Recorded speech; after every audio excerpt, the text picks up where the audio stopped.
this man, black media. He makes sure that our stories are told. Thank you for being the voice of Black America, Roland. Stay black. I love y'all. All momentum we have now, we have to keep this going. The video looks phenomenal. See, this difference between Black Star Network and black-owned media and something like CNN. You can't be black-owned media and be scared. It's time to be smart. Bring your eyeballs home.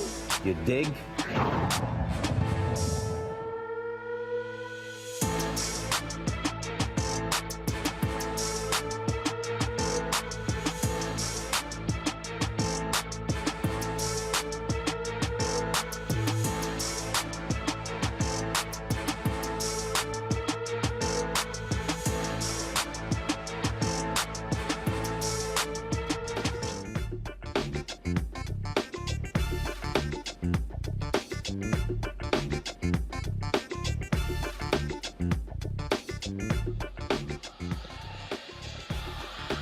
Hey folks, today's Friday, October 20th, 2023. Coming up on Roland Martin Unfiltered, streaming live on the Black Star Network. We are here at New Birth Missionary Baptist Church in Lithonia, Georgia, where for McDonald's latest stop on the Gospel Inspiration Tour. They will be taking place in the next hour. Speaking of that, we're going to be talking to one of the artists, Mike Teasy, who is on this tour.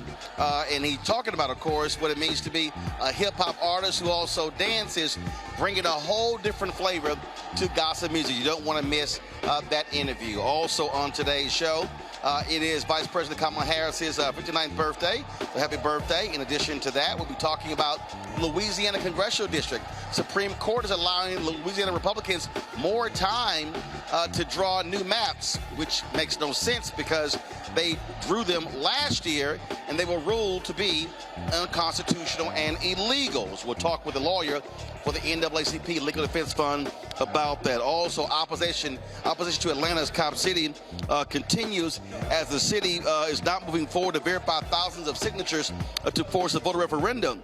We'll talk to one of the organizers of Stop City.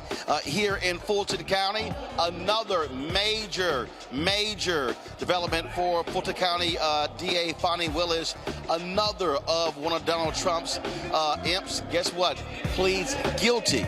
We'll tell you exactly what happened today. Also, a New York judge has slapped Donald Trump with a fine for violating a gag order. That more, folks. It's time to bring the funk. I'm Roland Martin Unfiltered on the Black Star Network. Let's go. He's got whatever the miss, he's on it. Whatever it is, he's got the scoop, the fact, the find. And when it breaks, he's right on time and it's rolling. Best believe he's knowing. Putting it down from sports to news to politics. With entertainment just for kicks, he's rolling. It's on go, roll, y'all. It's Roland Martin, rolling with Roland now. He's funk, he's fresh, he's real, the best, you know he's Roland Martin now.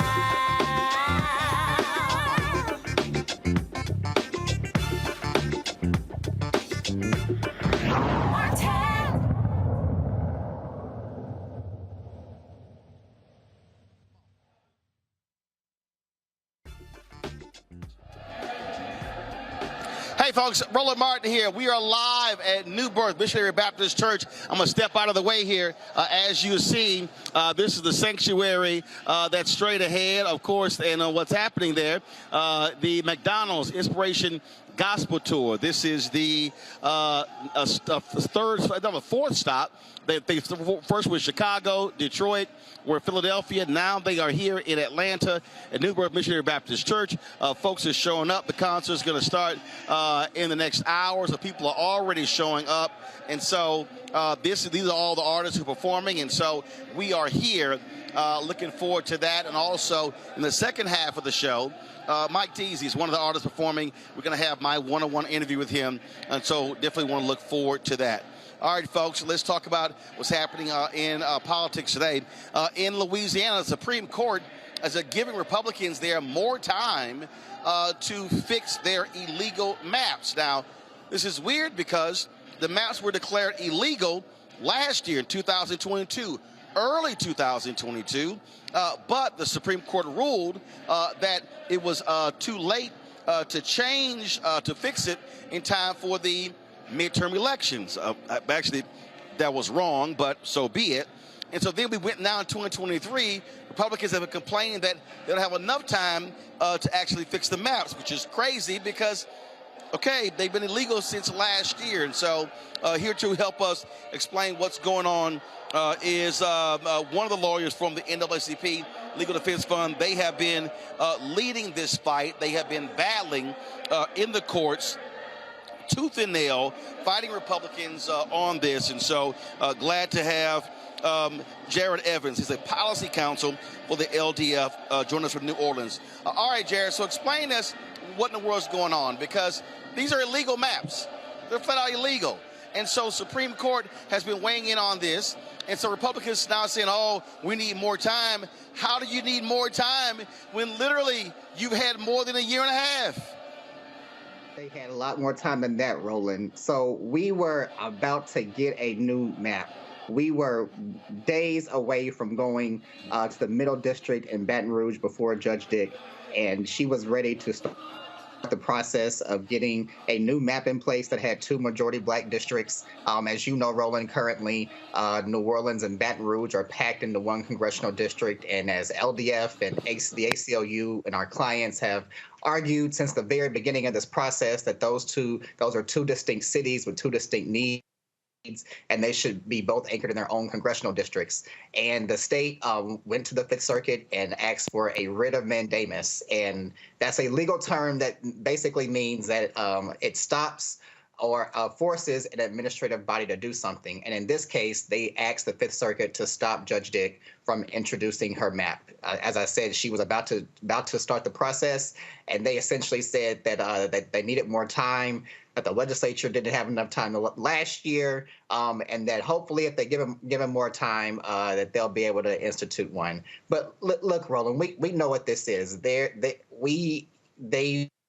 want to slow this down as much as possible. From the very beginning of this process, their tactic has been to delay and to stall and to push this back, hoping that they can get through another election. Last year, they asked the Supreme Court to issue a stay so they didn't have to institute the map for the 2022 election. And now we're set to go to trial. We're going to go back to court for February 5th in Baton Rouge to get a new map. And so that's what we're focused on. We're headed into February 5th confident that we're going to walk out of court that week with a new map with 2 majority black districts.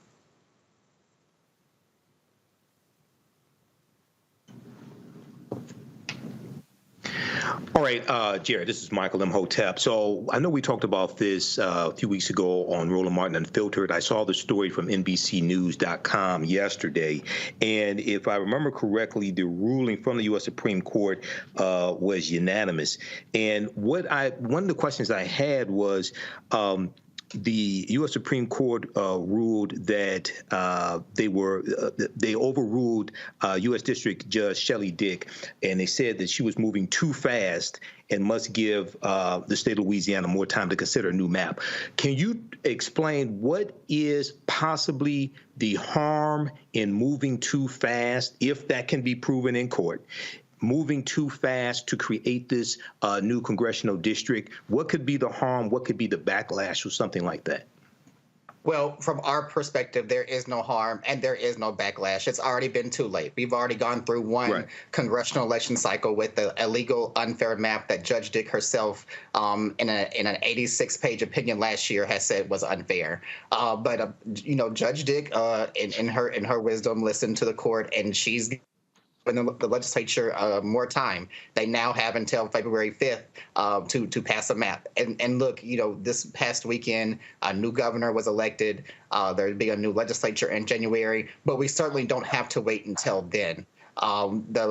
We still have a governor in place now, Governor Edwards. There's still a legislature that's seated, and they still have an affirmative obligation to comply with the law, to comply with Judge Dick's order. And, as soon as we get a ruling from the Fifth Circuit, 2 weeks ago today, my colleague Stuart Nafee argued before the Fifth Circuit here in New Orleans on the state's original appeal. And, any moment now, any day now, we certainly expect to get a decision. And I don't want to be overly confident, but I'm very confident in this case, and in the case that we put together and in our clients more than anything else. And so we are anxiously awaiting an opinion from the Fifth Circuit. And look, if whatever date the court sets, that's when we're going to go and fight for our map. And so Judge Dick has said that that's going to be February 5th.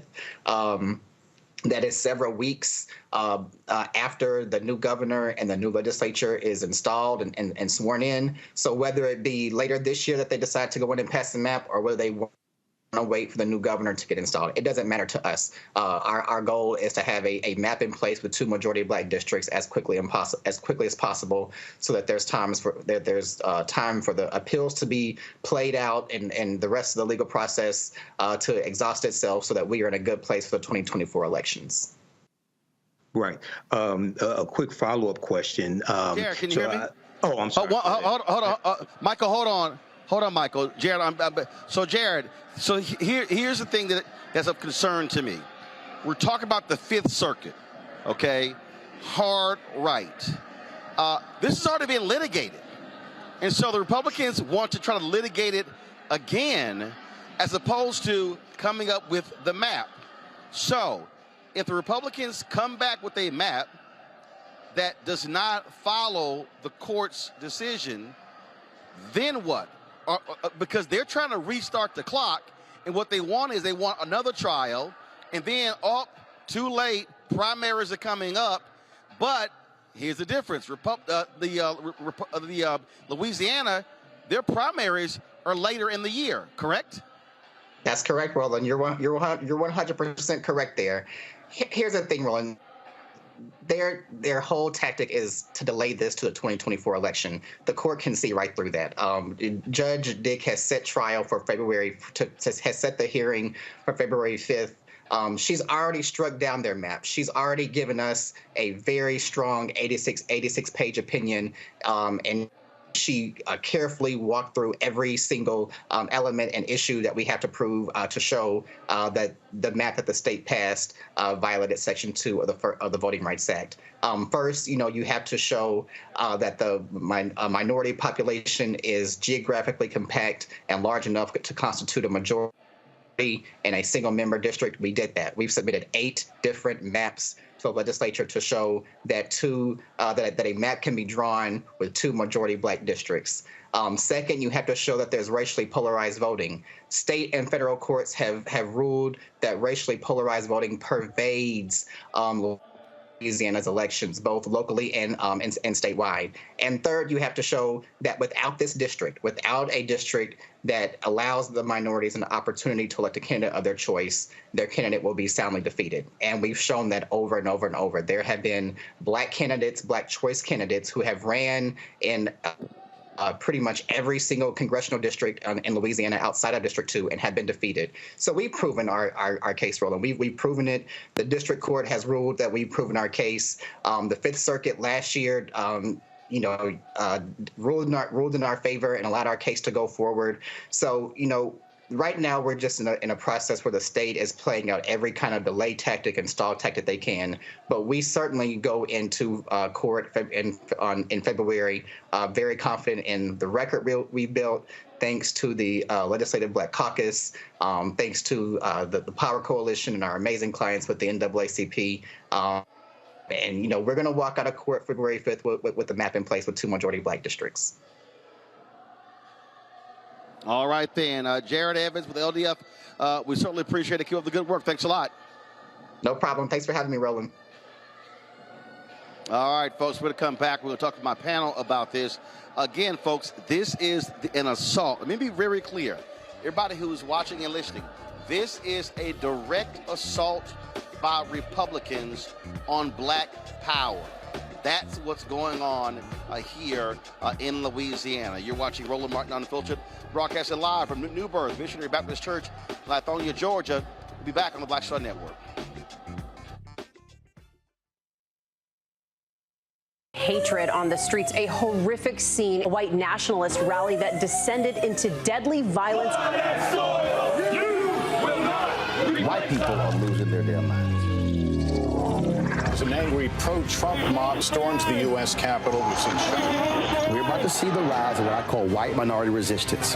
We have seen white folks in this country who simply cannot tolerate black folks voting. I think what we're seeing is the inevitable result of violent denial. This is part of American history. Every time that people of color have made progress, whether real or symbolic, there has been what Carol Anderson at Emory University calls white rage as a backlash. This is the rise of the Proud Boys and the Boogaloo Boys. America, there's going to be more of this. Here's all the Proud Boys, guys. This country is getting increasingly racist in its behaviors and its attitudes because of the fear of white people. The fear that they're taking our jobs, they're taking our resources, they're taking our women. This is white fear.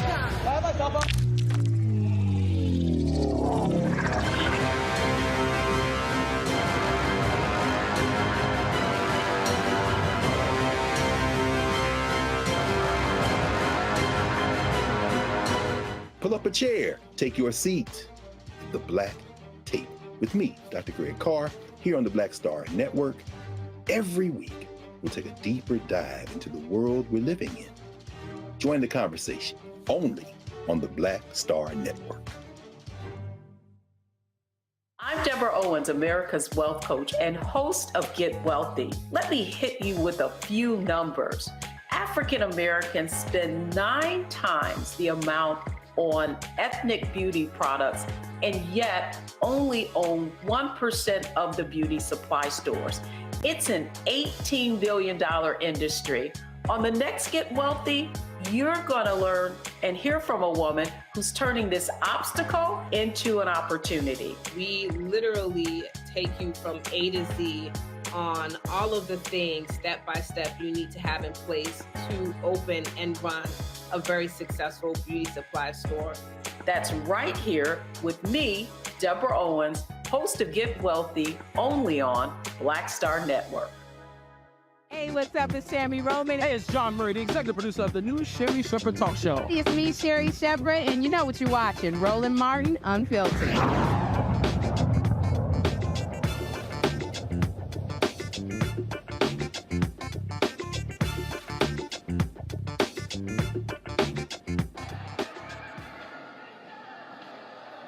All right, folks, welcome back to Roland Martin Unfiltered here on the Black Star Network, broadcasting live from New Birth Missionary Baptist Church in Lithonia, Georgia, where McDonald's is hosting their Inspiration Gospel Concert in the next hour. My panel, Michael Imhotep, host, African History Network show out of Detroit, Matt Manning, civil rights attorney out of Corpus Christi, Kelly Bethel, communication strategist out of Washington, D.C.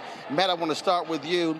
This is a legal battle that's going on here. And it's beyond hilarious to watch how Republicans, they try this in Alabama, and they're trying it here, how they're trying to draw this thing out, to run the clock out so they can use an illegal map again in 2024.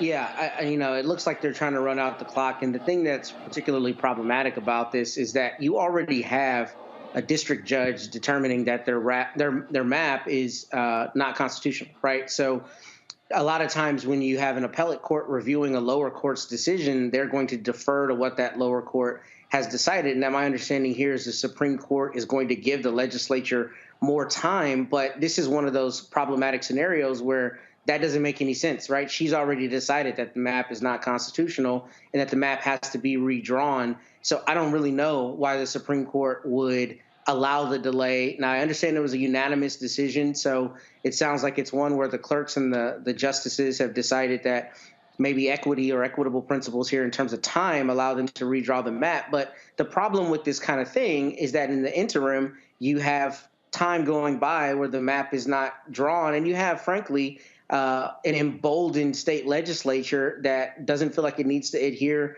to the Supreme Court on any particular timetable. So that's what I think is the issue here. And I'm wondering why the Supremes didn't say, look, she's already resolved it. We're not going to get involved in this, or we're going to go ahead and send it back down and allow her to start that drawing process. So they are trying to run out the clock, and here the Supreme Court's decision essentially helps them do that rather than requiring the state legislature to get a map that is in adherence to the Constitution. And here's the problem you have here, Kelly. One, the candidates who may run for the position, they can't run because right now there is no position. That's first. Two, as Matt said, you have a Republican legislature who can keep playing these games.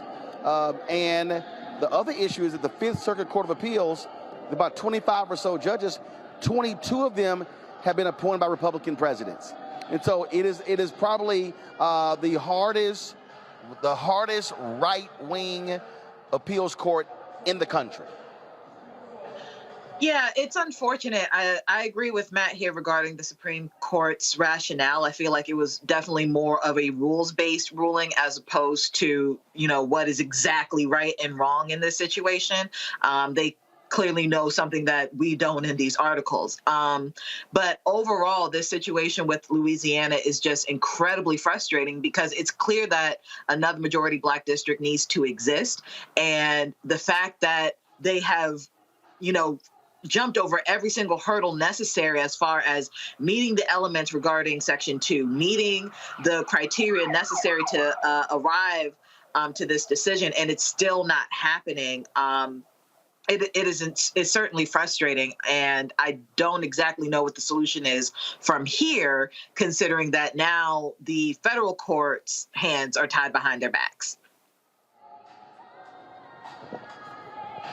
Michael, again, and I know people may think this has been overly dramatic, but it's not.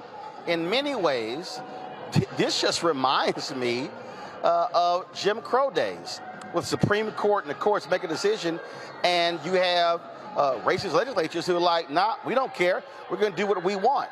That's what. And in fact, what was so crazy is that you had the Fifth Circuit played the crucial role in really defining Brown versus Board of Education.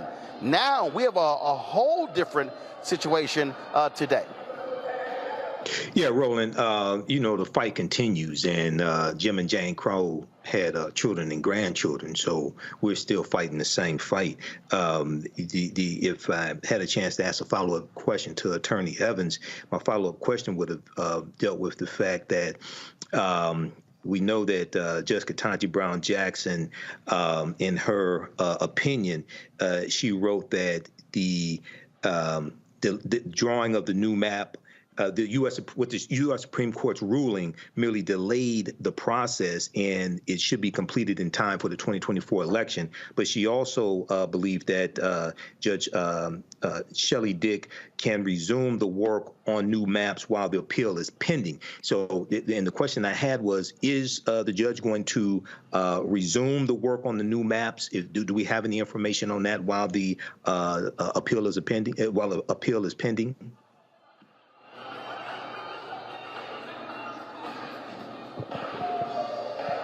Well, I'll tell you, this is the continuing battle that we see. But let me be perfectly clear to everybody who's watching.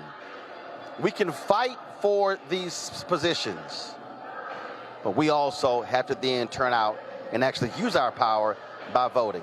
Hold tight 1 second. When we come back, I'm going to talk about the Stop Cop City initiative happening here in Atlanta. It is heating up.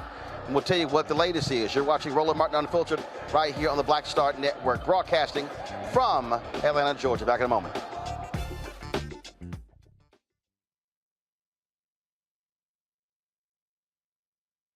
When you talk about blackness and what happens in Black culture, we're about covering these things that matter to us, speaking to our issues and concerns. This is a genuine people-powered movement. There's a lot of stuff that we're not getting. You get it, and you spread the word. We wish to plead our own cause too long have others spoken for us. We cannot tell our own story if we can't pay for it. This is about covering us. Invest in Black-owned media. Your dollars matter. We don't have to keep asking them to cover our stuff. So please support us in what we do, folks. We want to hit 2,000 people, $50 this month, raise $100,000. We're behind 100,000, so we want to hit that. Y'all money makes this possible. Checks and money orders go to P.O. Box 57196, Washington, D.C. 20037-0196. The Cash App is $RM Unfiltered. PayPal is R Martin Unfiltered. Venmo is RM Unfiltered. Zelle is Roland at RolandSMartin.com. I'm Deborah Owens, America's Wealth Coach and host of Get Wealthy. Let me hit you with a few numbers. African Americans spend 9 times the amount on ethnic beauty products and yet only own 1% of the beauty supply stores. It's an $18 billion industry. On the next Get Wealthy, you're going to learn and hear from a woman who's turning this obstacle into an opportunity. We literally take you from A to Z on all of the things step by step you need to have in place to open and run a very successful beauty supply store. That's right here with me, Deborah Owens, host of Get Wealthy, only on Black Star Network. Hey, what's up? Geek Tony in the place to be. Got Kicked Out Your Mama's University, creator and executive producer of Fat Tuesdays, an air hip-hop comedy. But right now, I'm rolling with Roland Martin, unfiltered, uncut, unplugged, and undamn believable. You hear me?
Network. We are live here at New Birth Missionary Baptist Church for the McDonald's Inspiration Celebration and Gospel Tour.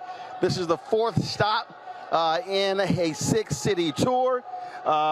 They'll be next going to Dallas, closing this thing out in Jackson, Mississippi.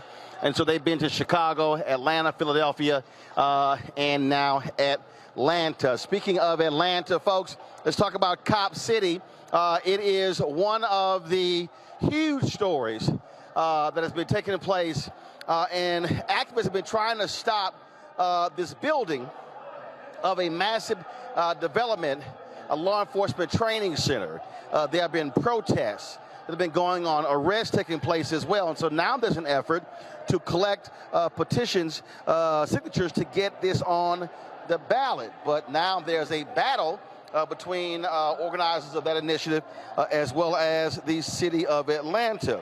The Atlanta City Council refuses to move forward with verifying 116,000 signatures supporting this proposed referendum. Now, a new poll shows that 60% of Atlanta voters want Cop City placed on the ballot. organizers of the Stop Cop City campaign, continue to push for the referendum as Atlanta tries to decide whether or not to build this $90 million police training facility. Noah Changa joins me now from Atlanta. Noah is one of the folks who is involved in this effort to get this on the ballot. Noah, welcome to the show. So explain. So I'm trying to understand, how is the city refusing to verify the signatures? Don't they have to have a verification system to make sure that eligible voters properly sign and that this is going to be a legal initiative? Yeah, that's a really great question. Thanks for having me on, Roland. So the city's rationale for refusing to verify has to do with some of the litigation that has happened around whether or not the referendum itself should be allowed to not only go forward, but also what was the exact date for when those signatures had to be turned in. In the summertime, organizers had actually, or those who had sued the city had actually gained extended amount of time to file those signatures.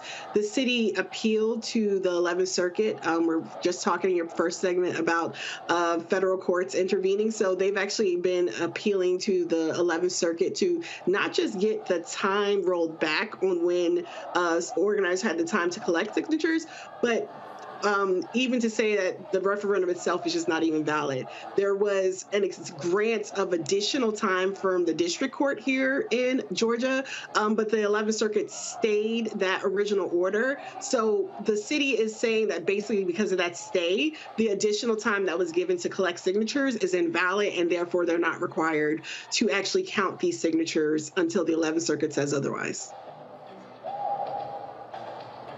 All right, so on the outside looking in, that's quite confusing because we've seen other ballot initiatives all around the country, and normally what happens is you get a certain period of time where you have to gather signatures, and then they go back and check to see if those people are city residents or if they are registered voters or whatever the city or the county or the state's process is.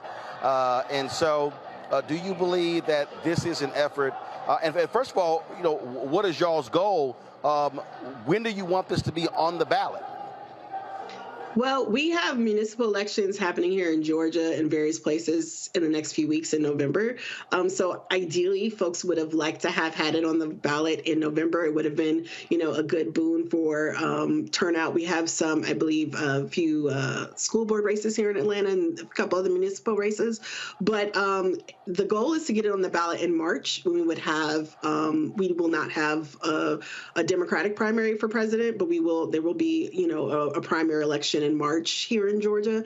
And so that is the goal, I believe, is to get it on the ballot then. But to your original question or point about it seems kind of confusing from looking on the outside in, you're right. We have these ballot initiative processes that are a really great sign of the health of our democracy, that individuals in their communities can rally with their neighbors and other members in their communities to get initiatives on the ballot for voters to decide. We've seen successful ballot referendum processes in the last few years, and Amendment 4 in Florida that restored voting rights to thousands of formerly incarcerated folks. That was a ballot initiative process. We just saw last year in Kansas and Michigan expanding access to abortion rights that have been denied to people post-Dobbs. Those were ballot referendum processes. We've seen in Missouri and countless other places. Right now, Ohio has a ballot initiative process, and so this is not new in the land of America, right?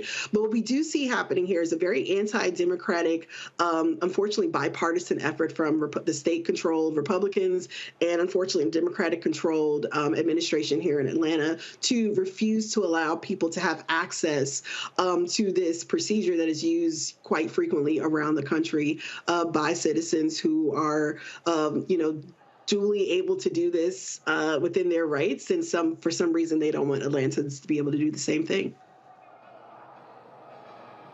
Questions from the panel. Kelly, you're first.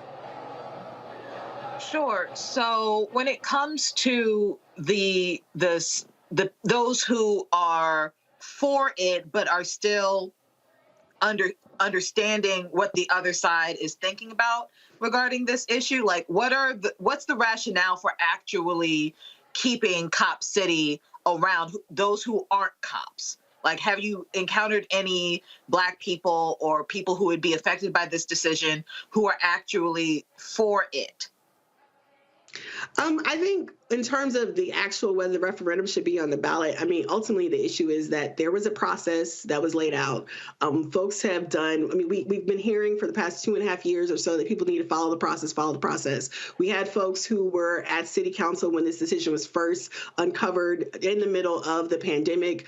There was multiple hours, like I think over 16 hours of public comment has been made on multiple different occasions. So people have been following the process about this issue and lobbying their elected officials all the way. So now we have this referendum process where 116,000 Atlantans, those who are registered voters who were registered and eligible to vote in the 2021 mayoral and city council election, 116,000 plus signed on to agree that this needs to be put on the ballot. That doesn't mean that all 116,000 agree with ultimately canceling the lease. That just means people believe that the democratic process itself needs to move forward. That is more than the 78,000 people who voted in the mayoral runoffs, in which allowed Andre Dickens, in which he got 50,000 votes to become the mayor. So the thing is, that's not so much about whether or not people agree with Cop City or want to move forward. There are some people who agree with Cop City ultimately, but also believe that the democratic process itself needs to play out. And as someplace that's the cradle of,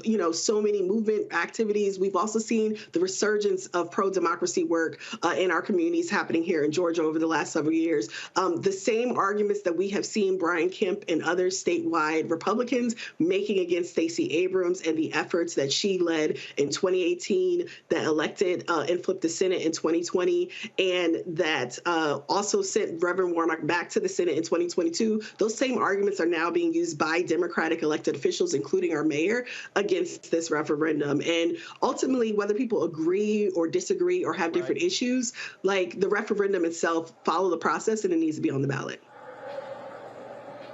Michael. So I had a quick question here. I know Mayor Andre Dickens is for what has been dubbed Cop City, this training center. If you could just state briefly, what are some of the reasons why the mayor is for it? And I know there's a lot of opposition to it. What are some of the reasons why others are against this training facility being built and $90 million being spent for it?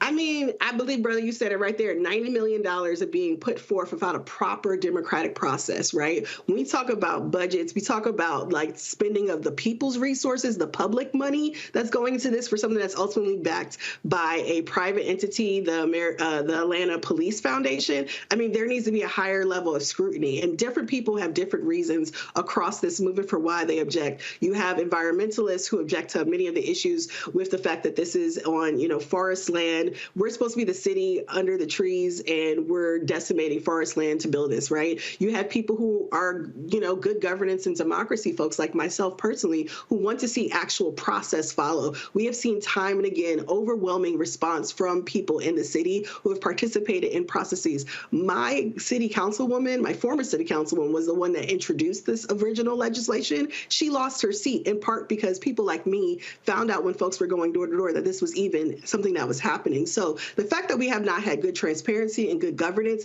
in the decision-making process over the past 2.5 years is a part of why people at least want to have a referendum, to have an open public process so that we can let the people decide. We elect people to go represent us. And when they're not doing that, we have referendums. We have other ways that we can help get decisions made. Now, some people do not agree with relocating the site. They are very diehard against it. And those are conversations that we all need to have as a community moving forward. But at the very most basic level, we have aspects of democratic process that have broken down in the city of Atlanta that are not being followed. And it's Democrats, unfortunately, that are coinciding alongside Republicans to make that happen. All right, thank you. Matt? I have two questions that are very quick. The first is, how do you envision the opposition and really the conversation around Cop City being a model for going forward as it relates to other potential issues? And what I'm asking specifically is, it seems like here, more so than in other instances, you have a nexus of environmental interests and governance issues and justice and militarization questions, all of which are coalescing to have opposition and in some respects, people who are proponents for it. So first, how do you see this as a model going forward? in terms of how we address issues that are kind of intersectional in their nature, number one. And then number two, as it relates to the Black people who live around there, has there been conversation of like a Title VI complaint or something related to disparate impact? It's my understanding that there's supposed to potentially be an effect, a warming effect for a predominantly Black community around Cop City. Has that been discussed? That is amazing. Your second question, as a member of the community that lives around the proposed site, no, I don't know that that is actually something that's happening. I don't think we've even had community-wide conversations for those of us in the city of Atlanta. But also to that question, there is an entire population that lives in DeKalb County, an unincorporated area, that have no say in this process at all.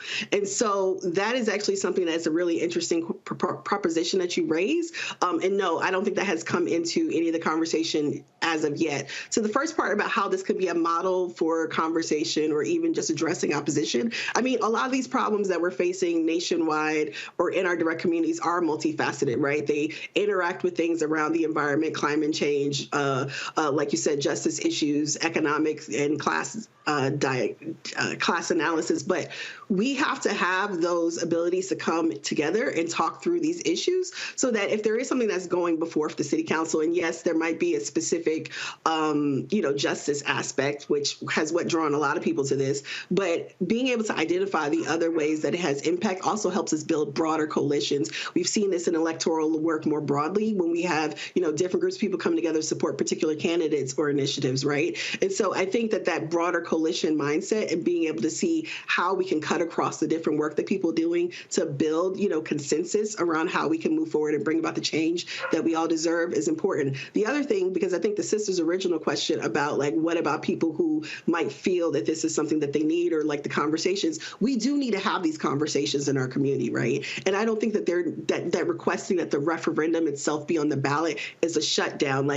That's another area of conversation. That's another area of outreach that needs to happen for whoever is supporting whichever side, right? But at the very least, we need to make sure that when we do have very clear interests of communities that are in question, that we are allowed to have the forums that are available to all of us, regardless of neighborhood, socioeconomic status, and who we're donating to, that can actually be something that we access through the democratic process as we're allegedly supposed to do as citizens in this country. All right, Noah Changa, we surely appreciate it. Thanks a bunch, and we'll keep monitoring this story to see what happens. Thanks a lot. Thank you for having me. Folks, we come back. Jim Jordan is not going to be the next Speaker of the House. Boy, more nuttiness happening on Capitol Hill. But also, when we come back, we'll talk about a case out of here, Atlanta. Another one of Trump's insurrectionists pleads guilty. Fonnie Willis has another feather in her cap. We'll tell you about that. You're watching Roland Martin Unfiltered on the Black Star Network. Hatred on the streets, a horrific scene, a white nationalist rally that descended into deadly violence. White people are losing their damn minds. As an angry pro-Trump mob storms the U.S. Capitol, we've seen shots. We're about to see the rise of what I call white minority resistance. We have seen white folks in this country who simply cannot tolerate black folks voting. I think what we're seeing is the inevitable result of violent denial. This is part of American history. Every time that people of color have made progress, whether real or symbolic, there has been what Carol Anderson at Emory University calls white rage as a backlash. This is the rise of the Proud Boys and the Boogaloo Boys. America, there's going to be more of this. Here's all the Proud Boys, guys. This country is getting increasingly racist in its behaviors and its attitudes because of the fear of white people. The fear that they're taking our jobs, they're taking our resources, they're taking our women. This is white fear.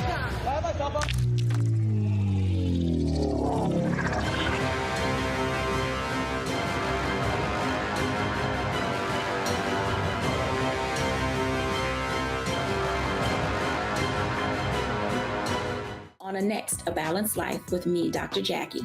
Being of service to others is one of the greatest callings in life. But being there for someone else in their time of crisis is a whole new level, and you have to bring courage, commitment, and strength. On our next show, we meet two real-life angels who were thrust in the midst of caregiving and without warning. And he was looking strange and couldn't cut his meat. And it was very odd. And I said, well, what's wrong? And he says, I think I've had a stroke. And so, of course, it scared me. And we literally got in the car and he walked into the hospital on a Thursday. And by Saturday of that same week, he lost all control of his left side. The blessings, the challenges, and the way they maintain their balance, all next on A Balanced Life on Black Star Network. Hey, what's up, y'all? I'm Devon Franklin. It is always a pleasure to be in the house. You are watching Roland Martin Unfiltered. Stay right here.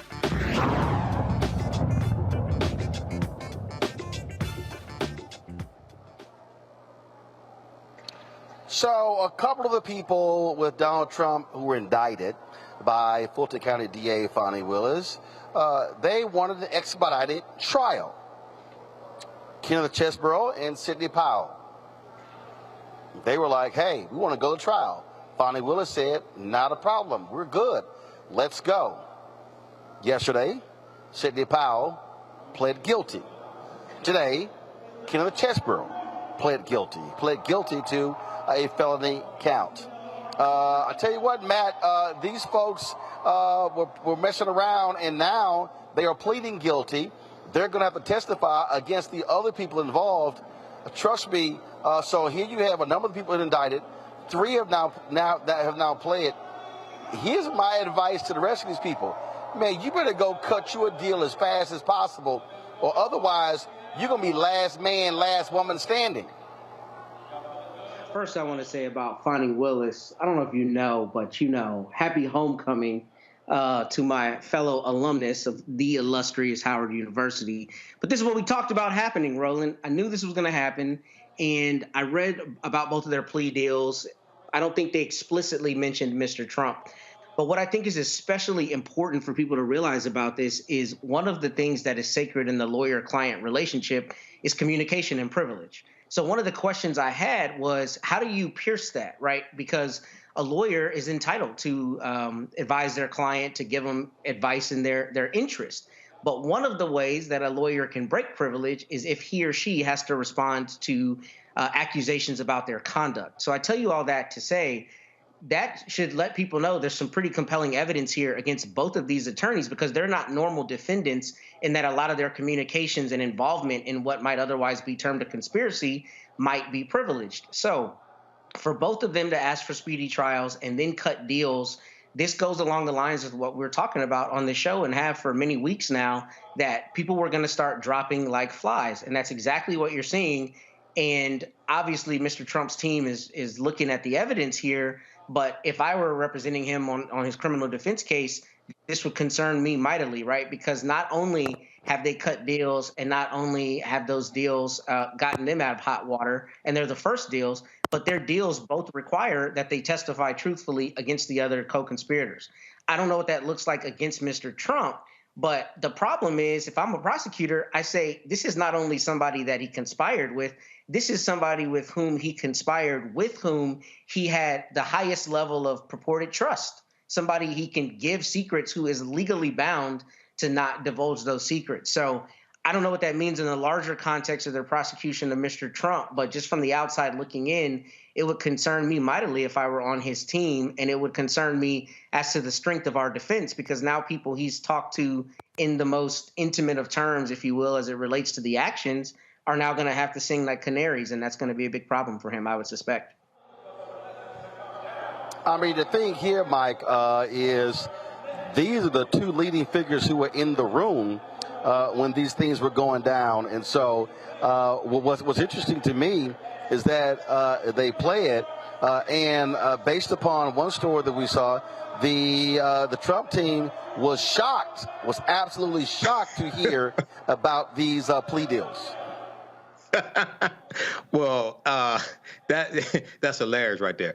But first of all, yes, Fonnie Willis is brilliant, and she graduated from Howard University. Now, I didn't graduate from the illustrious Howard University. I graduated from Wayne State University here in Detroit. But Phi Beta Sigma Fraternity Incorporated was founded at Howard University, so I do have HU in my blood. Now, I said that pipe down, Kelly. Now, I said that this was going to happen. None of these people are willing to go to prison for Trump. He's not going to become president again, most likely. He won't be able to give them a pardon because this is a state case, not a federal case, so he can't pardon them here. So you're going to have more of them turning state's witness, taking plea deals.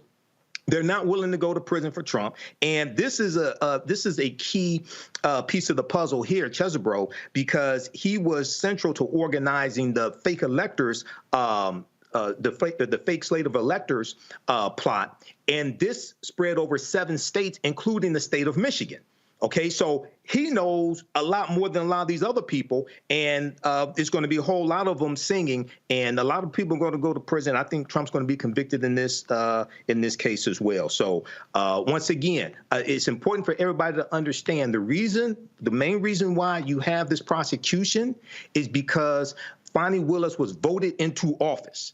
Okay, you have the right prosecutor voted into office to actually take action against people who are violating the rights of Georgians, especially African Americans in Georgia who voted for Joe Biden and Kamala Harris.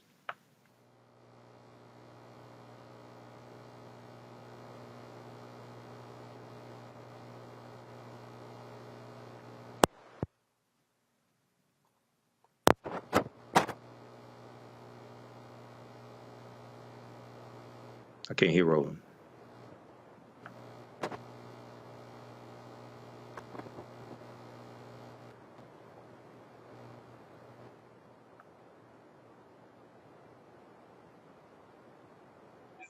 You got me here?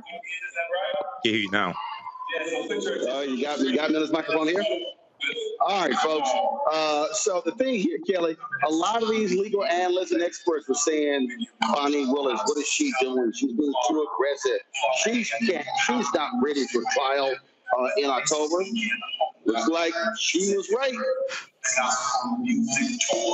That's absolutely right. And if you are a good prosecutor and you have a fabulous team, of course you're going to be ready for trial, because let's think about it.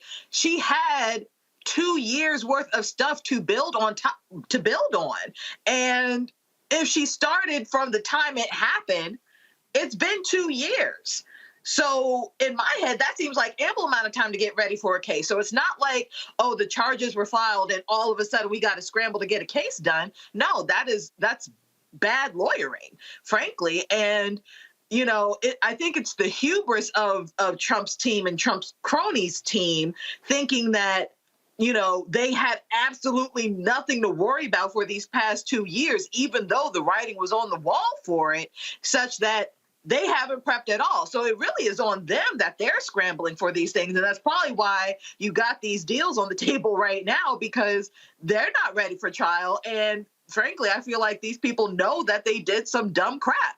So all's well that ends well in my book. I think this is fabulous. We're going to talk about Jim Jordan. Man, he just keeps taking L's. You're watching Roland Martin Unfiltered right here on the Black Star Network, broadcasting live from Birth Missionary Baptist Church in Atlanta, Georgia. Back in a moment. Next, A Balanced Life with me, Dr. Jackie.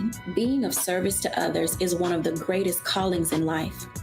But being there for someone else in their time of crisis is a whole new level, and you have to bring courage, commitment, and strength. On our next show, we meet 2 real-life angels who were thrust in the midst of caregiving and without warning. And he was looking strange and couldn't cut his meat. And it was very odd. And I said, well, what's wrong? And he says, I think I've had a stroke. And so, of course, it scared me. And we literally got in the car and he walked into the hospital on a Thursday. And by Saturday of that same week, he lost all control of his left side. The blessings, the challenges, and the way they maintain their balance, all next on A Balanced Life on Black Star Network. I'm Deborah Owens, America's Wealth Coach and host of Get Wealthy. Let me hit you with a few numbers. African Americans spend 9 times the amount on ethnic beauty products and yet only own 1% of the beauty supply stores. It's an $18 billion industry. On the next Get Wealthy, you're going to learn and hear from a woman who's turning this obstacle into an opportunity. We literally take you from A to Z on all of the things step by step you need to have in place to open and run a very successful beauty supply store. That's right here with me, Deborah Owens, host of Get Wealthy, only on Black Star Network. Bruce Smith, creator and executive producer of the Proud Family, Louder and Prouder, and you're watching Roland Martin Unfiltered.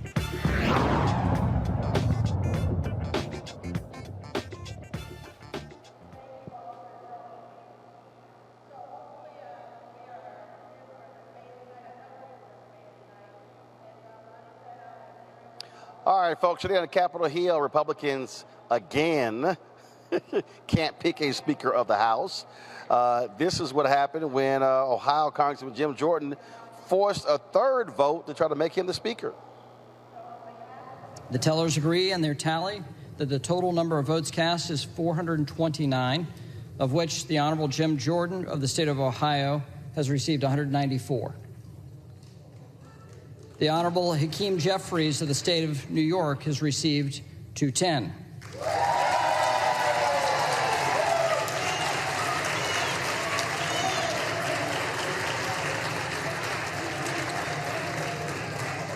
The Honorable Patrick McHenry of the state of North Carolina has received 6. All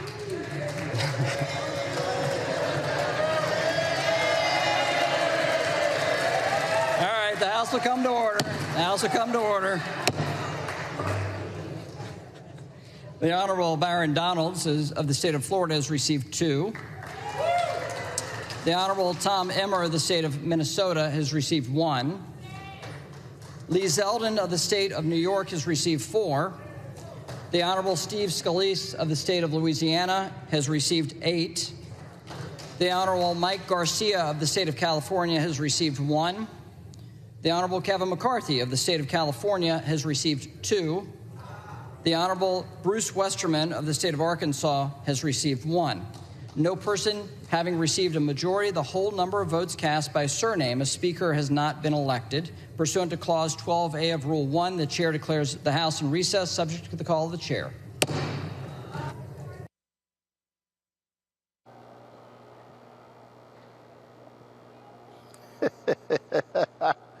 These people literally do not know what they're doing. Now, here's what was crazy, y'all.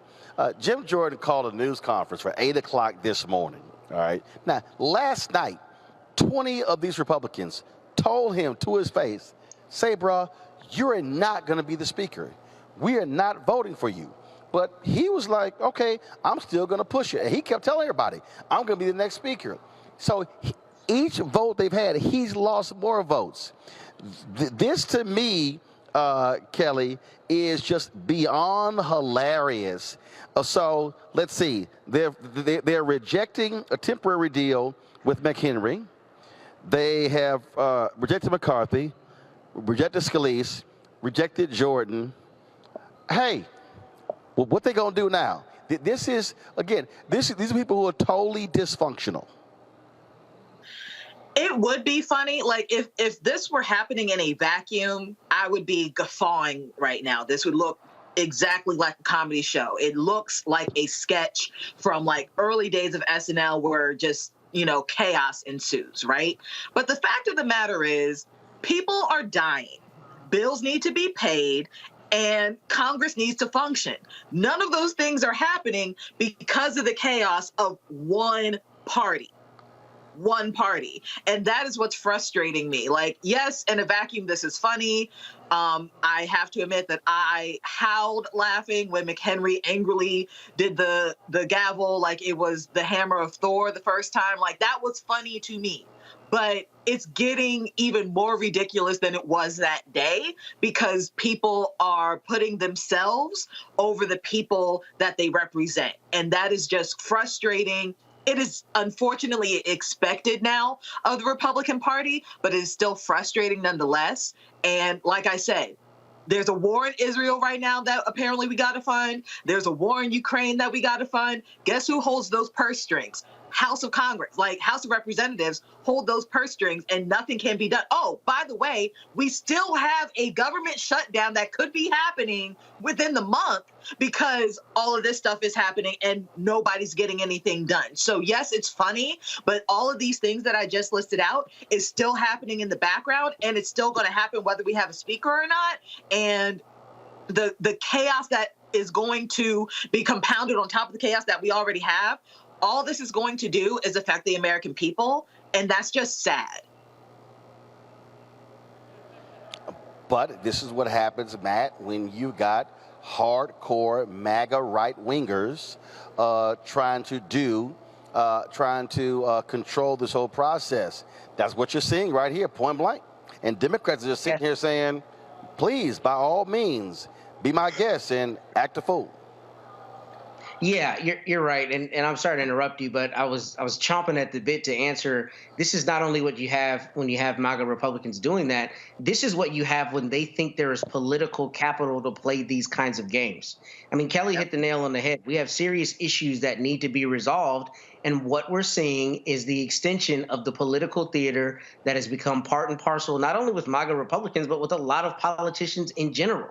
At the end of the day, I don't get to not pay my student loans because I can't get it together because the government is coming to collect. So the House does not get to not do its work because they can't stop playing political theater games. I, for one, wanted Jim Jordan to become the House Speaker because I think it would have just been a new level of idiocy and it would have just shown how bad and how dysfunctional Congress can be, especially those who are obstinate as a matter of political identity, not obstinate because they're really against the substantive bill, but obstinate because they want to grind the whole process to a halt. But the part of this that is frustrating is that as an American who's watching the prices go up at the grocery store and who has concerns for their children's education and all kinds of things that are funded by Congress, they're playing games in D.C. while the rest of us try to figure out how to live our lives, right? And a lot of that is incidental to what they do in terms of policy. So I mean, it's inherent. They're going to cast votes and you're going to have this process, but it's been hijacked by those MAGA Republicans and those seeking their own political will and to cement their political futures. And we hang in the balance of that. And I'm hoping that, you know, they get over themselves and get a speaker so they can get the work that is necessary to be done. And very simple, Michael, I got to remind people. How we vote in these congressional races determines who controls the House, Republicans or Democrats. So if you don't like what's going on here, throw those bums out next November. Absolutely. And this is something that I warned people about during the 2022 midterm elections when Republicans took back control of the House, because during the first 2 years of the Trump administration, there were 3 government shutdowns, and Republicans controlled the House, the Senate, and the White House. These people cannot govern. It's easy when you're in the minority just to say no to everything and vote against bills that are beneficial to everyday Americans. But when you actually have to govern, you have to be able to pass bills. Jim Jordan has not passed a single bill that he has sponsored in 16 years that he's been in the House of Representatives. He is a chaos agent. He was instrumental in organizing the coup to overthrow the government. So this is more nonsense. And when we look at Matt Gaetz now, you know, have a lot of Republicans who are mad at Matt Gaetz. And basically what Matt Gaetz did was he jumped out of an airplane and is reading the instructions on how to use the parachute on the way down. They didn't have a backup strategy on this. Okay. Kelly's correct. November 17th, the government can shut down. And it's really important for us to understand how to protect ourselves from crazy people like this. we have to vote them out of office. The difference between Hakeem Jeffries being Speaker of the House and Jim Jordan or Steve Scalise or any of these other Republicans, Kevin McCarthy, is 7,000 votes in a handful of House districts. They did a recount. Lauren Boebert only won by 546 votes in Colorado. Okay, so it's like, this is doable. Okay, but you can't push your issues that you say that you want. Going back to the conversation we had last week, Roland, all these people saying we want this, this, and this, ain't never read the U.S. Constitution, don't know how to get bills passed. Okay, you can't say you want this, but you don't vote for people who want what you want. So elections impact every aspect of our lives. We have to do better.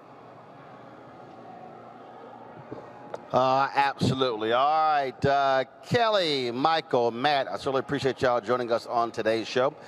Thank you so very much, folks. When we come back, we will share with you one-on-one interview I did with one of the gospel artists performing right behind me here in Atlanta at Birth Missionary Baptist Church as part of McDonald's Inspiration, Celebration, and Gospel Tour.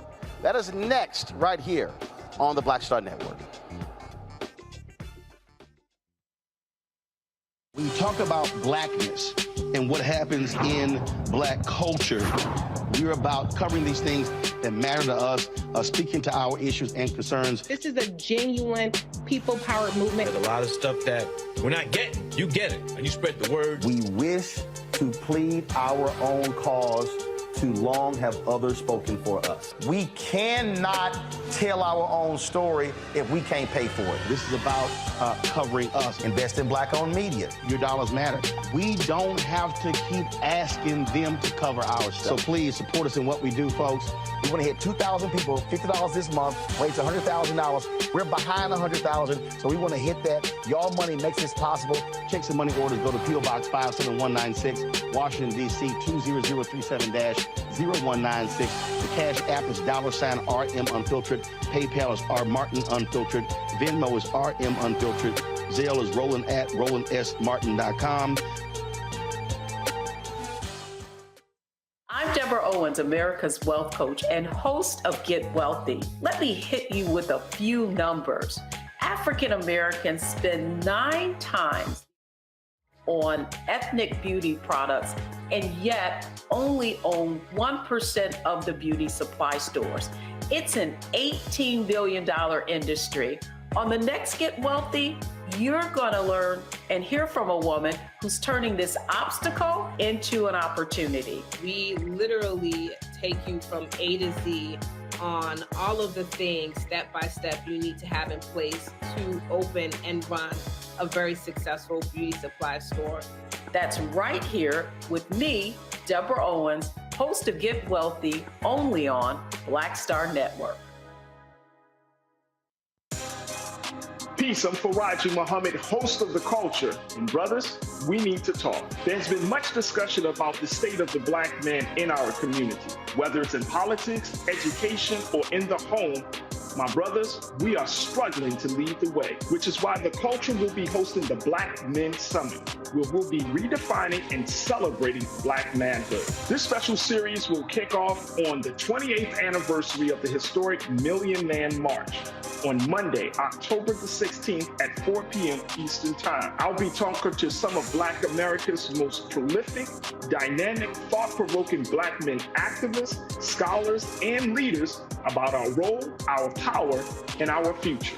So tune in and join the conversation as an online culture crew member for the Culture's Black Men Summit, redefining and celebrating black manhood. Starting Monday, October 16th through Friday, October 20th, 4 p.m. Eastern Time each day, right here, exclusively here on the Black Star Network. Me, Sherry Shepard, with Sammy Roman. I'm Dr. Robin B., pharmacist and fitness coach, and you're watching Roland Martin Unfiltered.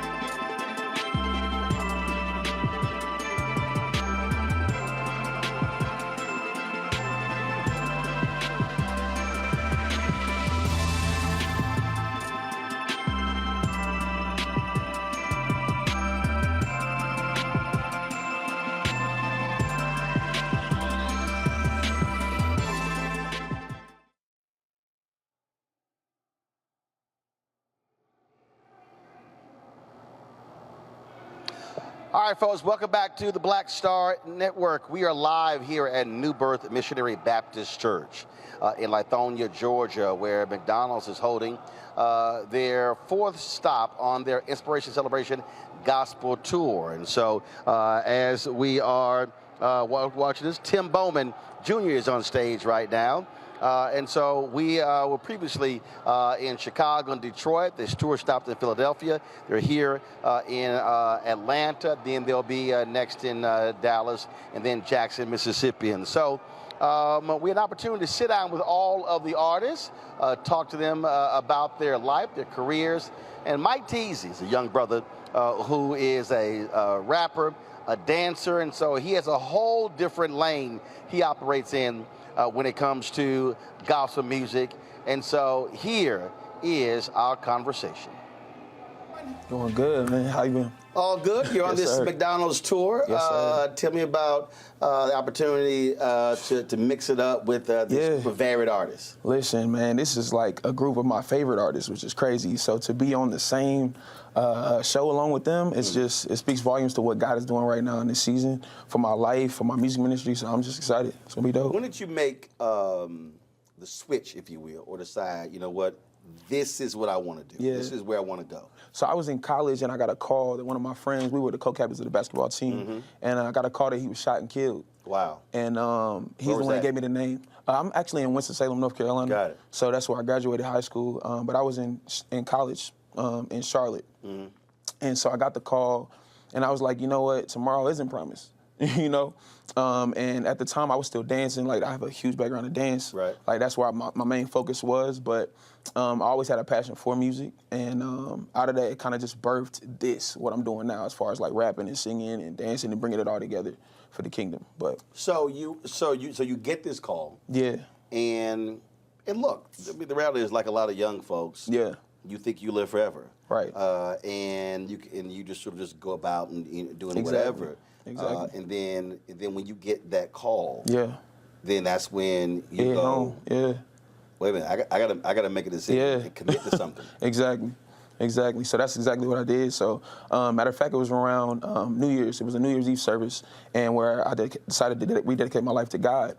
And so, I walked up after the sermons went forth, and they started praying for people. And I was like, you know what, let me just go ahead and rededicate my life to God right now. Like, get it right now and just stick to it.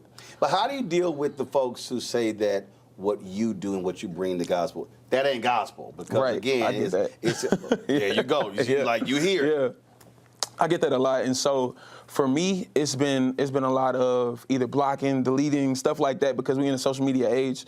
So you get a lot of, different people, different audiences, different backgrounds. A lot of people think it's taboo to do Christian hip hop still to this day. People have been doing it for years.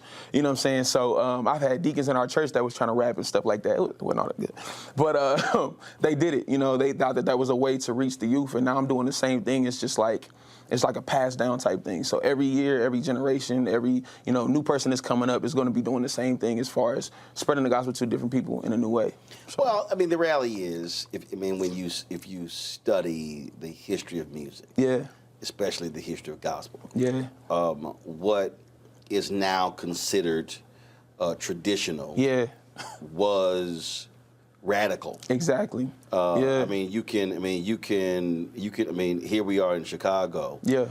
It wasn't like folks were going, oh, this new Thomas Dorsey sound is off the chain. Yeah. No, it was like, what is he doing? Yeah. And then as you just keep going, when the Hawkins family did, Oh Happy Day. Yeah. What is wrong? And you listen to Oh Happy Day now, you're going, why were they tripping? Exactly. This seems normal. Exactly. And so, to me, that's always the crazy thing, as opposed to, okay, how do you use music to reach folks, to touch folks? Because you have to go beyond the borders of the church. Exactly. That's facts, beyond the four walls. Yeah. And that's where we at now.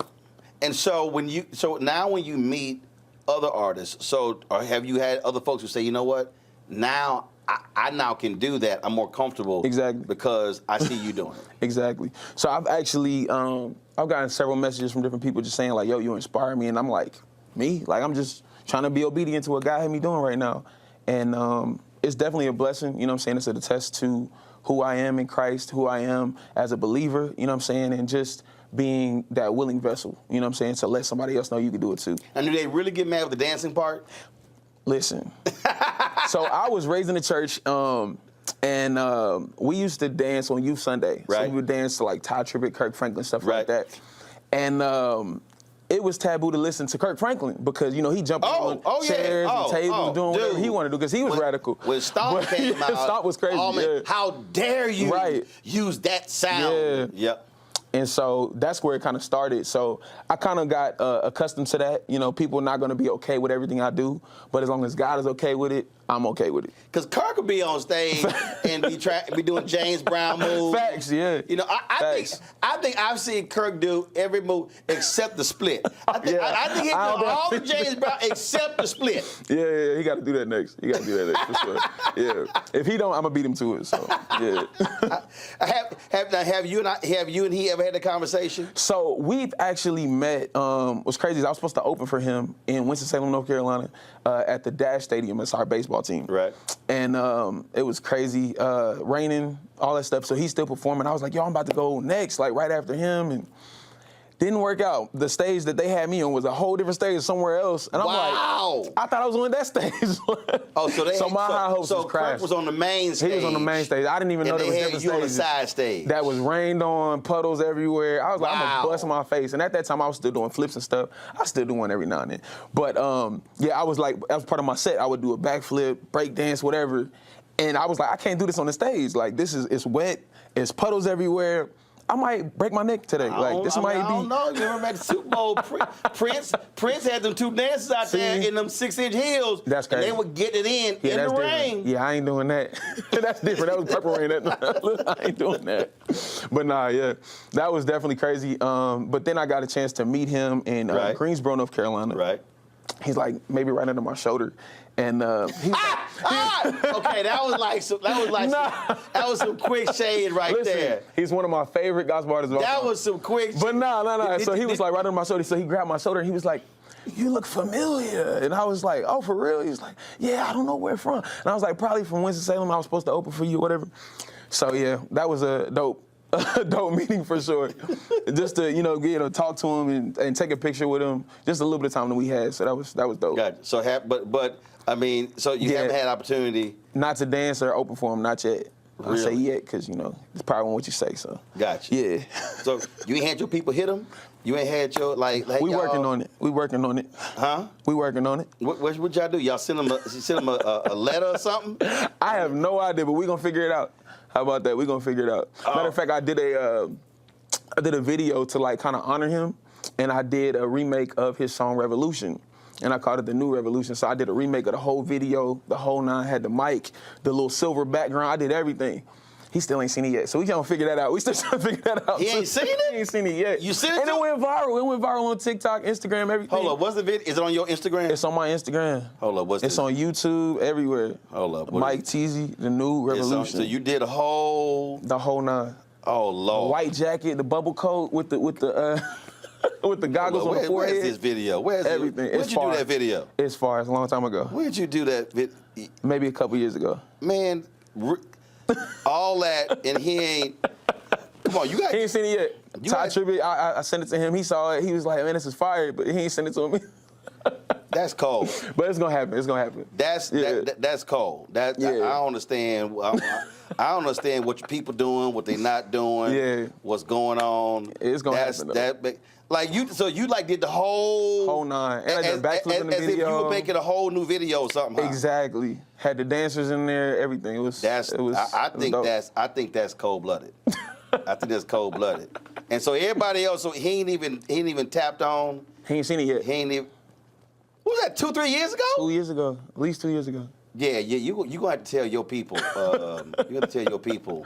For sure. Y'all gotta do better. Yes, sir. You got to tell them they gotta do better. Yeah. All right. Hold on 1 second. Let me see if he answered his phone. I don't know what he's doing. This don't make no sense. This don't make no sense. You did a video 2-3 years ago and the brother ain't seen it. Yeah. He ain't even comment on it. Okay. I don't want to do this here. Kirk. Yes. I'm sitting here in Chicago, bruh, and I'm doing these interviews for the McDonald Gospel Concert Tour. And I'm talking to a young brother right here who said he was supposed to dance on the stage with you, but it rained. But then he said he did his whole music, I can't tell it. His name, Mike Teasy. Yes, sir. Mike, and so he's gonna tell you, Kirk, he did a whole video for you.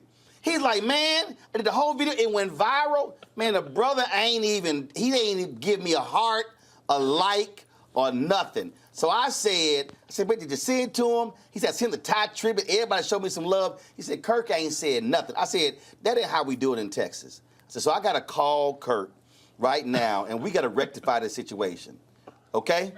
Okay, so, go ahead, put your clothes on. Put your clothes on. Kirk in the bathroom. I don't know. Oh, man. He's about to brush his teeth. Okay, I can see his electronic toothbrush right here. So you see how we roll. Yeah. So, yeah. That's dope. I'm about to hand him the phone. You like, where he at? You ain't even the picture. Oh, here we go. All right, now you can. What's going on, sir? Man, I am so sorry, King. It's all good. It's all good. I mean, I didn't mean nothing by it, man. And I'm quite sure it was fire, too, man. I mean, I'm not gonna lie. It's definitely fire. But tell what it is. I did your challenge, too. That joint went viral, too. You ain't seen it. Man, I missed everything. I'm so sorry. It's all good. Well, don't hate me, man. Don't give up on me, man. Let me Look, I'll DM it to you right now. But, man, congratulations for whatever it is you're doing, King. I appreciate that. Yes, sir. And keep being great, brother. I'm sorry. Give me another chance. Nah, I know you got millions and millions of people that's probably hitting you every day, but I'ma send you. Okay, tell Roland to text it to me. All right, say less. I got you. All right, King. All right, God bless. All right, Kirk. I'll holler at you, my brother. Roland Martin, talk to you later. All right, my brother. Be well. Peace. That's dope. That's dope. That's crazy. So you talking about the backflips and everything like that? Backflips, yeah. But here's why I don't understand why people trip on it. I was listening to one of William Murphy's songs, and I think, and he goes, "Did they just do a backflip?" That's what the praise dancers do. So why do people trip when you do it? But literally, praise dancers doing it. Yeah. I think what's crazy is like maybe you put on a leotard or a tutu. Nah, I ain't doing then that. It's fine. Nah, I ain't doing that. What's crazy, like my dad had a background in dancing too. Okay. And so when he got saved and rededicated his life, he felt that was like a sin for him. To dance. So when I was coming up, dancing was my thing. Dancers. Dancing was my thing, and he was like, "Son, you ain't doing that." Da da da. But so what a lot of people don't know is I've been paralyzed twice in my life. At the age of 7, I was run over by a drunk driver. My legs were twisted the opposite way. Doctor said I would never walk again. But God healed me in 20 minutes like that. Wow. No surgery, no nothing. God just healed me. So I'm doing flips out the hospital. Oh, yeah. Oh, absolutely. I'm a kid. I'm 7 years old. Don't tell me you're going to be paralyzed. So we about to flip. Okay. So from that moment on, I've still been dancing, still been flipping.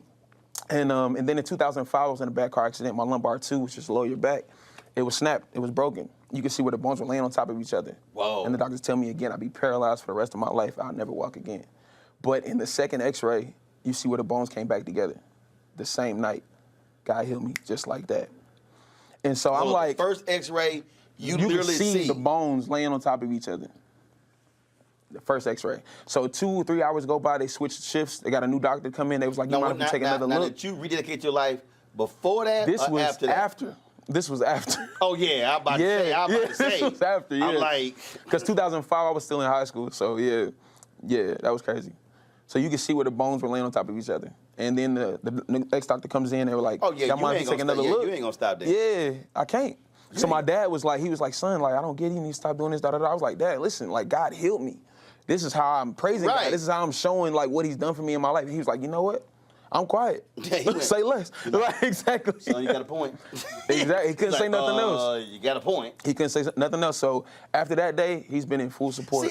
See, what sort of drives me crazy is, first of all, when you see people praise dancing, when you see them sitting there clapping their foot, stomping their feet, running around, whatever, I'm trying to figure out that. I mean, hey, you know track star, why you running around the church? Right. Like, I've seen people like literally just running. They be running, yeah. They got some speed, you know. But I just don't get why. I think what bothers me the most is when people are so boxed in. They have so many constraints. And they want to. Really, what they're doing is they're suppressing the Holy Spirit. Because see, here's what I don't understand. I was joking with another artist about this here. We talked to. I said, look, I'm born and raised Catholic, so we know Scripture. So I don't know which one it is, but all I do know is David danced. Right. Yeah. So I'm just trying to understand. Folk tripping. He definitely danced for sure. If David, so what do you think David was doing? I have no idea. What? Think he was doing a two-step? Like what? I mean, I don't understand. That's what trips me out when people. I remember there was a point when they didn't. Oh no, you have guitars, and drums, and all that. Drums was crazy. They play music, play instruments, tambourines. All of that. Trumpets. That's probably the one that drives me crazy the most. Yeah. When folk really want to put constraints on the Holy Spirit. Yeah. And not, I mean, first of all, it ain't like twerking is going on. I mean, there are limitations. Jesus, there are limitations. I mean, there's a limitations in dance, but my goodness, it's not. To me, it's. I just think some people are just so hardcore, and then they end up turning people off, people away. Exactly. I experienced that even like in multiple churches. You know, North Carolina is known for a ton of churches. Right. So I've performed in almost every church in, the Triad area. And this one ministry I went in, and I had a hat on, and it said Jesus on it. And I guess they thought I was just somebody from the outside, but I was actually an artist that was booked to perform at this church, at this event. And the guy was like, you can come in here with that hat on. And I was like, it say Jesus. Like, at that time. You're like, I'm just saying. The hat says it don't Jesus, say Panthers or the Hornets. Right. It say Jesus. It say Jesus. And in that time, too, I was young, just getting started in the music and stuff. I was like, yo, this is my covering. Like, this is how I know that, God is the first thing they're going to see. And they was like, you got to take your hat off. I was like, you know what? All right, bet. So I went in and performed, and he couldn't say nothing else. He had to come to me and apologize because the Holy Spirit fell in that place. It fell. My passion, Houston, Ralph Douglas West. They had a meeting of, I forgot what church they were at. And it was a pastoral meeting. And so they're sitting here in the meeting, and I forgot what it was about, because he talked about this in a sermon. And he said, I think that was a point when they were about to pray. He said, hold up. He said, before we start praying, he said, we need to address something before we pray. He said, when I walked into this church, he said, y'all got a sign on the wall that says, come as you are. He said, that's real. But if a homeless woman walked in here with some shorts on, pushing a baby in a stroller, y'all would deny. I think it was come as you are, but they also had rules. I know what it was. It was come as you are, but they had rules that women could not wear pants. And he said, I got a problem with come as you are. Right. And your rules on what women can wear. That's crazy. And all the pastors kind of like, and he's like, so he said, either you're going to take the sign down. Right. He said, or you're going to change your rules. Facts. And I think that sort of speaks to that right there. Exactly. Yeah. Now, have you had some folks also, like some artists have writers, and they're like, look, you can't do this, and then you kind of like, we ain't going to have no show. Right. I haven't turned them away because I feel like once people actually witness, you know what I'm saying, my ministry, if you will. Oh, so when they gave you the rules, you go, okay. Okay, say less. You go, okay. And then I still do my thing. When you go out there, you start flipping and stuff. Exactly. And then you go, see? Yeah, exactly. Because it's like when people hear my story and then they see what God has done for me, right? It's a difference. Right. But when they just already perceive an idea and like, yo, he's just dancing, he's trying to show off, he's flipping, he's trying to show off. Nah, like, this is how I glorify God. Like, this is my way of doing it. Let me do that. I don't want to put restraints on how I glorify God. Right. Yeah. Absolutely. And again, if it's doing what it's supposed to do, if it's reaching the next generation, if it's touching them, if it's empowering them, well, that's exactly what you were supposed to be. Exactly. Exactly. Well, I just, again, look, he didn't work with me. He always like, he said, are there no rules you don't break? He calls me habitual line crosser. Because, you know, when somebody say, you can't do this, and I go, do the same thing. Okay. Still cross them. Okay. And then I'm going to go ahead and do it. Yeah. So, I mean, I really don't, like, I really That's a do nice not term. care. Habitual line crosser. A habitual line crosser. Yeah. That's dope. And you agree with him. You're like, oh, sure. Yeah. Sure. So, you know, when I go out there, you know exactly what's going to happen. Oh, yeah, we leaping over the line. You leaping. And I dare you try to walk out here and stop me, because you're going to then deal with the crowd. Exactly. And then it's going to be a problem. Exactly. There you go. So maybe the next hat you should get is habitual line crosser. Say less. I'm going to get my designer to work on that. Habitual line crosser in the name of Jesus. That's what it should be. That's the next hat that you should get. In the name of Jesus. Yeah, in the name of Jesus. Because first of all, you know, when you throw Jesus on... Yeah, it's good. It's going to be hard for them to argue.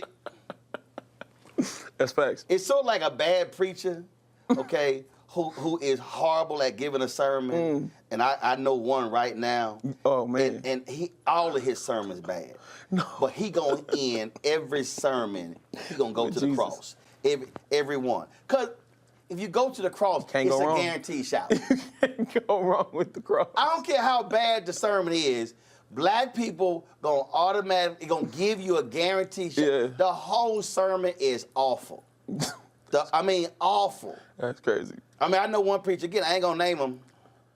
So, look, my wife will tell you who's a damn minister. Like, when I'm doing sermon notes, and you ain't saying nothing, my sheet, it's going to have a date, the church, the name of the pastor, the title of the sermon, the scripture, it ain't nothing else. That you ain't said nothing for me to want to write down. And she look over and she see.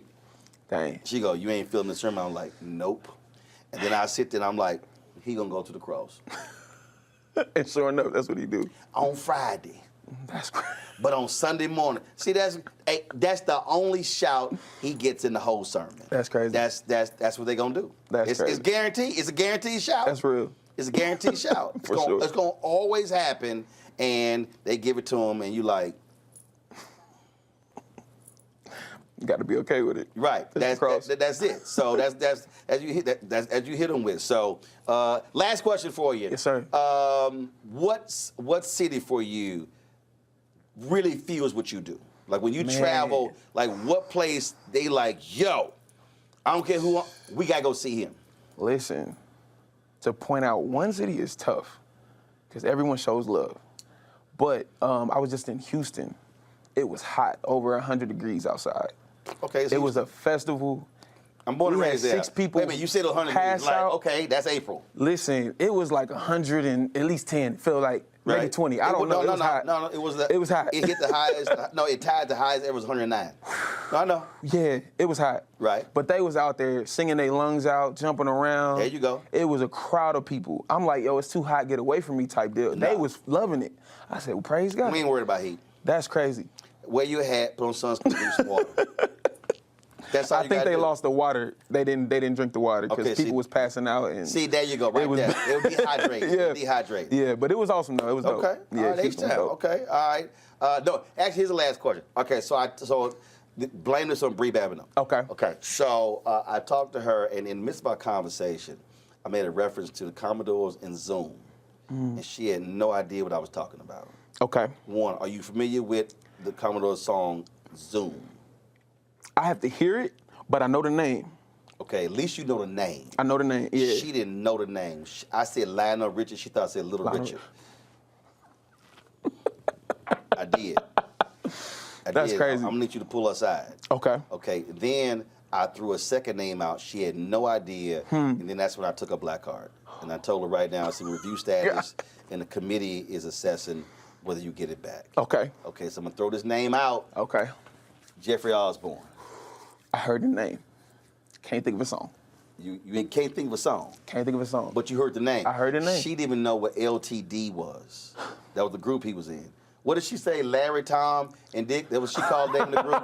That's what she called LT. I'm telling you. Larry, Tom, Dick, Harry. Straight up, that was literally. That's crazy. Right. She had no idea. But then when I played Holding On, then she knew. Okay. Oh, and I heard that song. I'm like, too late.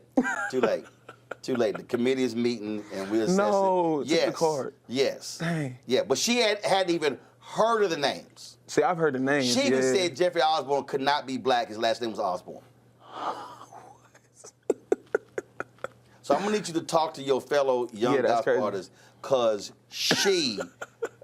Lord, she needs some help. Man. With She may have been sheltered too. Like I've experienced that too, growing up. So benefit of the doubt, you know. But she out. Y'all out. So y'all can't keep using that shelter stuff. Dang. I mean, y'all got to play catch up. Okay. So I'm gonna need y'all. I'm gonna go do some research too. Yeah, I'm gonna need you like go to Apple Music, Spotify.